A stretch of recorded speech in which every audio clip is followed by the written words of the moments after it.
Je demande à Rachel Bertrand de nous rejoindre.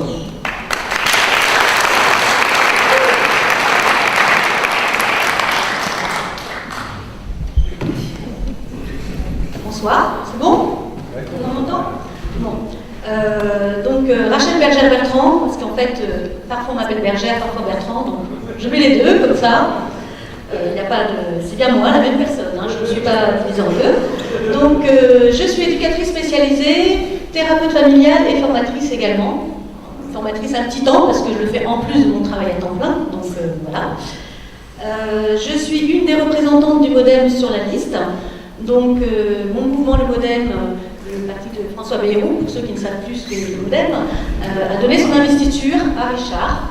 Voilà.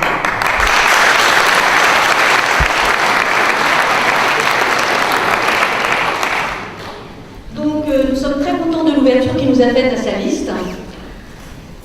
C'est pour nous le signe que nous voulons travailler ensemble pour des projets porteurs, malgré nos différences. Bien sûr, il y en a, hein, mais c'est pas pour ça qu'on ne peut pas travailler ensemble.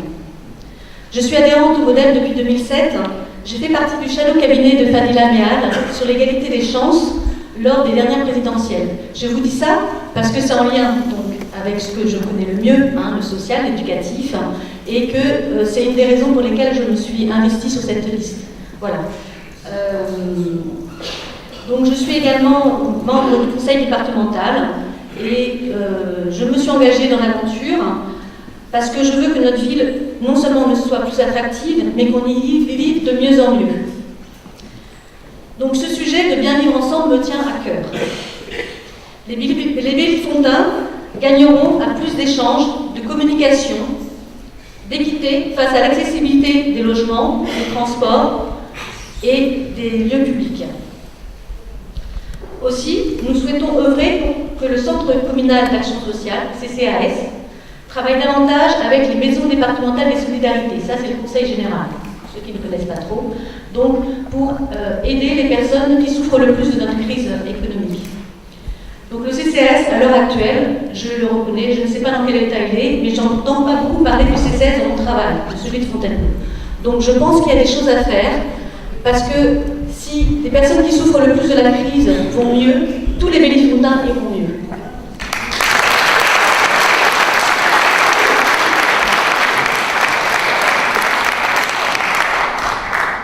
Nous n'acceptons pas que des centaines de logements soient très dégradés sur notre commune.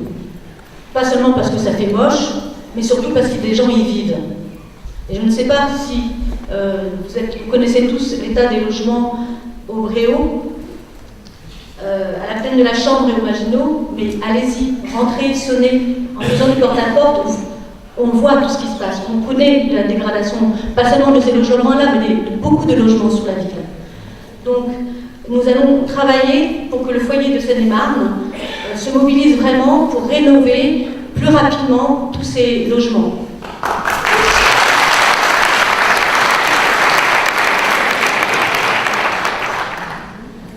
Nous voulons aussi œuvrer pour que les transports aux personnes à mobilité réduite soient plus fréquents pour des petits trajets. Hein, parce que lorsqu'on a des gens qui fonctionnent bien, c'est facile, mais lorsqu'on est en fauteuil, lorsqu'on est très malade, c'est plus difficile.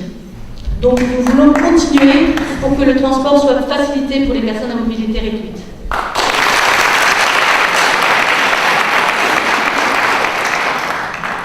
Enfin, il reste encore pas mal de choses à faire autour de l'accessibilité. Hein. Il y a des choses qui ont été faites, c'est très bien, mais nous voulons continuer et pas attendre. C'est vrai que la loi a repoussé hein, les délais de mise aux normes des établissements qui reçoivent le public. Hein.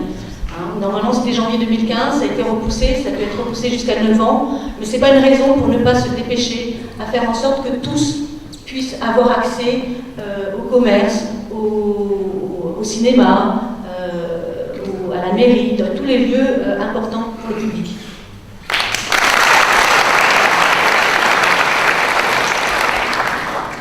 Donc pour le volet social, pour ne pas l'oublier, n'hésitez pas, mettez le bulletin Richard Duvauchel.